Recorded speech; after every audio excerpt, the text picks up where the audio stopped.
Estamos de vuelta con este su espacio a primera hora y nuestra entrevista central del día de hoy nos visita el abogado Rolky Lorenzo. Con Rolky vamos a tocar un tema extremadamente importante y que estamos a algunos días apenas de poder ver lo que pasará con la historia de nuestra amiga República de Venezuela. Bienvenido, Rolky. Muchas gracias, Elías. Buen día, Loreni, Eduarda. Y buenos días a los amigos televidentes. Rolky, yo de una vez te voy a preguntar qué se espera, teniendo en consideración el hecho de que el sistema de votación venezolano, digamos que se pudiera decir que es uno de los más seguros que hay en términos de auditoría y verificación ciudadana. Bueno, eso hay, de eso primero. Hay que ver desde qué óptica se analice eso. Es un sistema electoral muy cuestionado, básicamente por el hecho de que la mayor parte de los titulares del órgano que organiza las elecciones, que es el Consejo Nacional Electoral, que es lo equivalente a la Junta Central Electoral, siempre ha sido dirigido por personas que provienen directamente de las filas del chavismo, como ocurre ahora. Actualmente el Consejo Nacional Electoral tiene como rector principal a Elvis Amoroso, una persona que es de la primera línea del chavismo. Fue hasta hace poco Contralor General de Maduro, fue presidente de la Asamblea Nacional Constituyente y fue un diputado aguerrido del chavismo. Y además sumémosle a todo eso que en Venezuela desde el año 2004 existe el voto automatizado. Por lo tanto, si vemos eso con los ojos, por ejemplo, de algunos políticos de República Dominicana, ese voto automatizado podría generar serios cuestionamientos sobre la transparencia y la imparcialidad en el proceso electoral. Pero mira, yo creo que, como han visto muchos de los amigos televidentes en los medios de comunicación, la mayor parte de las pocas encuestas creíbles que quedan aún en Venezuela indican que la oposición tiene entre 25 y 30 puntos de ventaja. De ventaja por encima de Maduro. Esa es la percepción. Y la política ha demostrado que en el ámbito de las campañas electorales la percepción es la realidad. Yo creo que por primera vez desde el año 2013 la oposición tiene amplias posibilidades de ganar las elecciones. Digo por primera vez desde 2013 porque recordemos que en el año 2013 se celebraron unas elecciones presidenciales, que fue la última a la que la oposición concurrió, en la que Nicolás Maduro derrotó a Enrique Capriles por apenas un 1%. Eso naturalmente generó un cuestionamiento muy amplio sobre la legitimidad de Maduro. Ahora bien, yo considero, decía, que veo amplias posibilidades de la oposición ganar. Sin embargo, cuando analizamos una serie de elementos, nos percatamos que esas posibilidades se disipan. ¿Cuáles son esos elementos? Primero, yo creo que hay una ausencia total de garantías electorales y específicamente desde el punto de vista institucional, desde la óptica jurisdiccional y desde el punto de vista del acompañamiento internacional. Me explico muy breve. El acompañamiento internacional, ¿por qué tienes dudas si se ha invitado a OEA, se ha invitado a todos los observadores internacionales, a los tribunales superiores electorales de muchísimos países?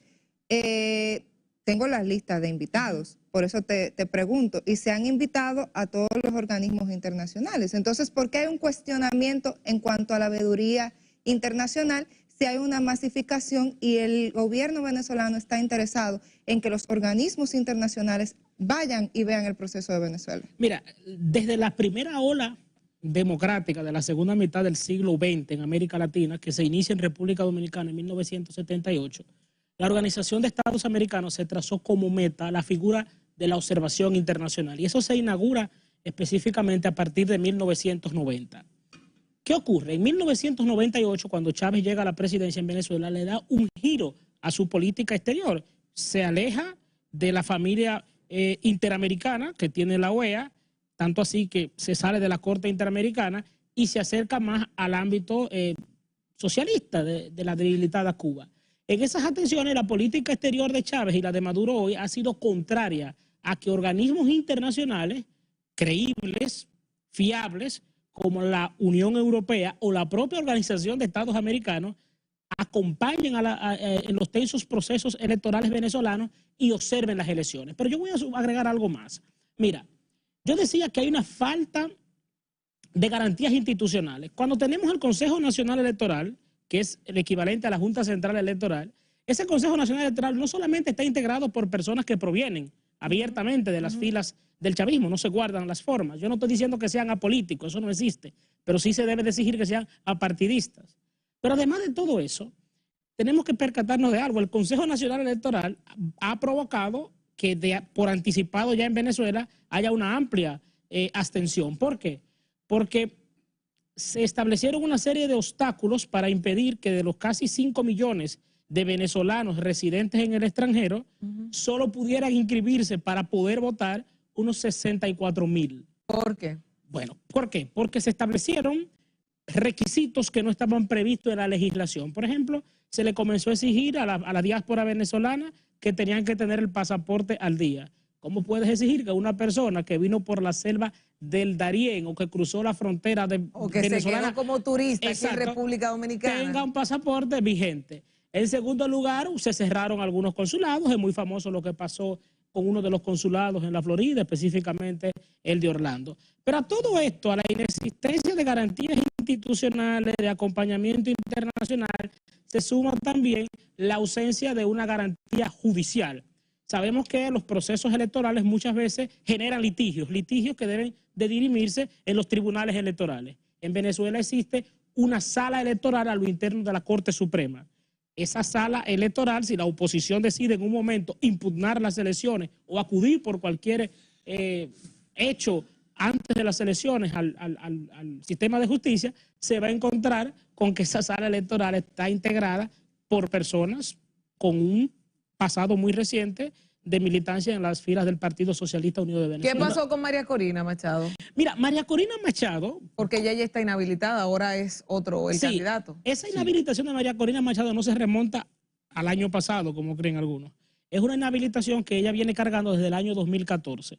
En el 2014, supuestamente, ella aceptó un cargo del gobierno de Panamá como representante alterna ante la Organización de Estados Americanos. ¿Qué ocurre? La Constitución de Venezuela, como muchas otras constituciones, prohíbe a sus ciudadanos aceptar cargos de gobiernos extranjeros sin la previa autorización del Poder Ejecutivo. Bueno, esa fue, cierta o no, fue la excusa perfecta utilizada por la Asamblea Nacional y posteriormente por la Contraloría General de la República y la inhabilitó por más de una década. Ella, no obstante eso, se presentó en las primarias que celebró la oposición para escoger su candidato presidencial y bueno, ganó las primarias de manera arrolladora con un 92% de ventaja. Pero en enero pasado, cuando ya ella decide inscribir la candidatura formalmente ante el Consejo Nacional Electoral, bueno, la rechazan, ella decide impugnar ante la sala electoral del Tribunal Supremo de Justicia, de la Corte Suprema, y la Corte Suprema ratificó la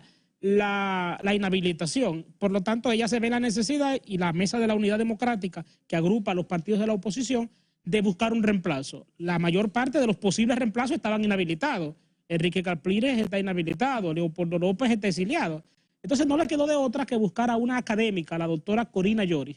Pero luego, cuando la doctora Corina Yoris va a inscribirse, el Consejo Nacional Electoral alegó que había una falla técnica y bueno... Había falla para cualquier opositor. Exacto. Entonces, a último momento se decidió buscar al señor Edmundo González, que es un diplomático de carrera, González Urrutia, y se decidió que él fuese un candidato y se utilizó este término, tapa. Pero en ¿desde lo que la oposición... ¿cuándo? Bueno, él es candidato desde marzo, desde el 25 de marzo. Entonces, ya al final fue ratificado como el candidato de la denominada Mesa de la Unidad Democrática. Clear Path Strategies le da 26 puntos por encima de Maduro. Sí, y es la percepción, y en política la percepción es la realidad. Y todo encuentra entre 26 y 28. Unidad Democrática tiene que buscar esa salida con Edmundo González Urrutia como una forma de llevar un candidato. En otra ocasión, Leopoldo Navarro y Enrique Capriles como oposición no entendieron lo que estaba pasando. Parece que ahora el force de la gestión de Maduro ha logrado que eso se entienda. ¿Qué pasaría en el caso de que Edmundo González realmente logre la presidencia? Porque la líder de la oposición es María Machado. Sí. María Corina Machado. ¿Qué podría pasar en el país? Ya viendo lo que tú ves, sobre todo en un ambiente tan fogoso que podría dejar Venezuela de cara a que a que Edmundo González pueda ser el presidente. ¿Qué pasaría, tú lo dices, por las declaraciones de Maduro? Sí, Sí, porque ¿y qué pasaría con ella ya posterior un gobierno instalado? Tan literal, las declaraciones de Maduro y no se toman tan literales para que las no se declaraciones de otros dictadores, por decirlo, porque si Maduro es un dictador de Maduro izquierda, es un dictador, tú estás diciendo. No, porque la gente lo toma como que es un dictador. No, pero fuiste tú la que lo dijiste. No. Pero yo lo estoy diciendo remarcado para que si Maduro es un dictador de izquierda, entonces ¿qué pasa con los dictadores de derecha que tienen declaraciones más fuertes que Maduro? No lo sé, pero quien amenazó con sangre fue Maduro. La segunda, para que no se me pierda. Bueno, pero por suerte, por suerte ya en América Latina, desde la caída de la dictadura pinochetista, en América Latina ya no predominan dictaduras de izquierda. Lamentablemente nos quedan, pero de derecha. Lamentablemente nos quedan 3 de izquierda. La cubana, la nicaragüense y, nos guste o no, para todos los gustos hay colores, la venezolana. Así es. ¿Qué ocurre? ¿Qué va a pasar si gana González Urrutia? Porque Bukele no es un dictador y es de derecha. Bueno, pero ya ese es otro caso. Eso se puede discutir, pero tú hablaste de la izquierda. Pero no me lo desenfoque. Eso se podría discutir. Para mí, yo condeno toda dictadura, sea de izquierda o de derecha, todo régimen que no sea consono con los derechos humanos. Y me importa poco el signo ideológico que lo cobije. Mira, yo creo lo siguiente.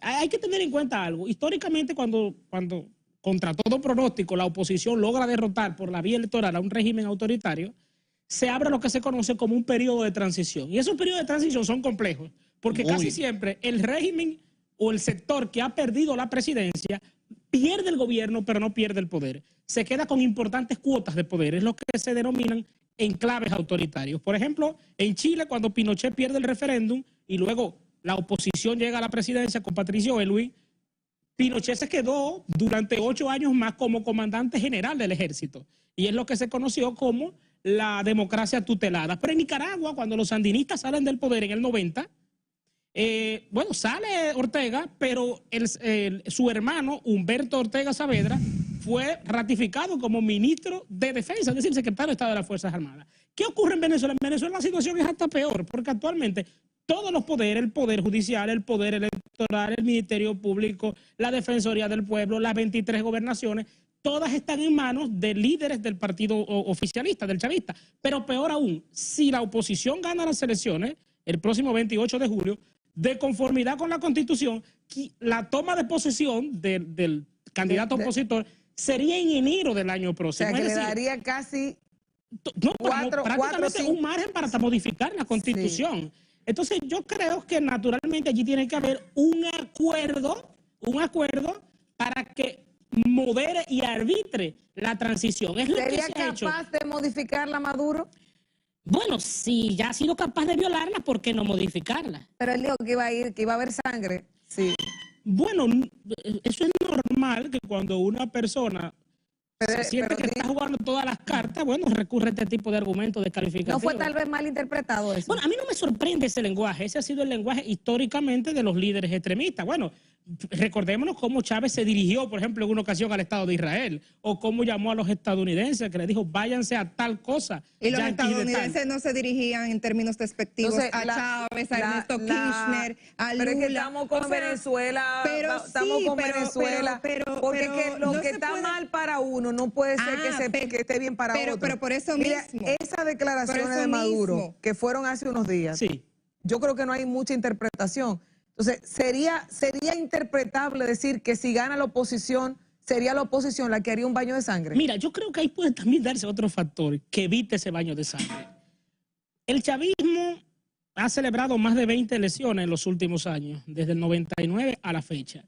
De esas 20 elecciones, la oposición ha ganado, contra todo pronóstico, 2, que fueron las elecciones del año 2007, donde Chávez tenía el plan de modificar la Constitución y perdió el referéndum. Y las elecciones del año 2015, donde por primera vez la oposición logra hacerse con el control del Congreso, del Parlamento. En ambos casos, la cúpula más dura del régimen trató de desconocer la voluntad popular. Y en ambos episodios, las Fuerzas Armadas jugaron un papel fundamental. Por ejemplo, en el año 2015, cuando la oposición logró la mayoría legislativa, muchos recordaremos cómo antes de que el Consejo Nacional Electoral anunciara el resultado de las elecciones, pero ya se sabía en los centros de cómputo cuál era la tendencia, El ministro de Defensa, que actualmente lo es todavía, Vladimir Padrino López, se dirigió al país reconociendo el resultado y llamando a las Fuerzas Armadas a respetar la voluntad, y fueron sus palabras, libérrimas del pueblo. Yo creo que en este caso las Fuerzas Armadas venezolanas son un hervidero, no son para nada como se quieren vender, que están cohesionadas. En ninguna dictadura las Fuerzas Armadas están cohesionadas. Por ejemplo, acá se demostró en el año 1961.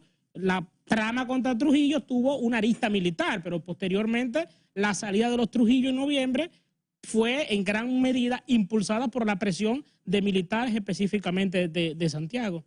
Claro. Sí. Yo creo que el que dejó el hervidero fue Rolkin. Hay que traerlo de nuevo el viernes. Sí, vamos a ver si el viernes te llamo desde Venezuela. Te llamo desde Venezuela. Claro. Perfecto, y ojalá que si yo estoy haciendo la crítica, no nos tumben la llamada. No pasa. Agradecer a Rolkin Lorenzo, que estuvo en el día de hoy con nosotros. Es bueno ya comprometerlo para que el viernes podamos ver, previo a las elecciones, la realidad y lo más reciente de ese proceso eleccionario que se hará el domingo próximo en Venezuela. A ustedes el compromiso es para mañana, 6 de la mañana con nosotros. A primera hora. Bye.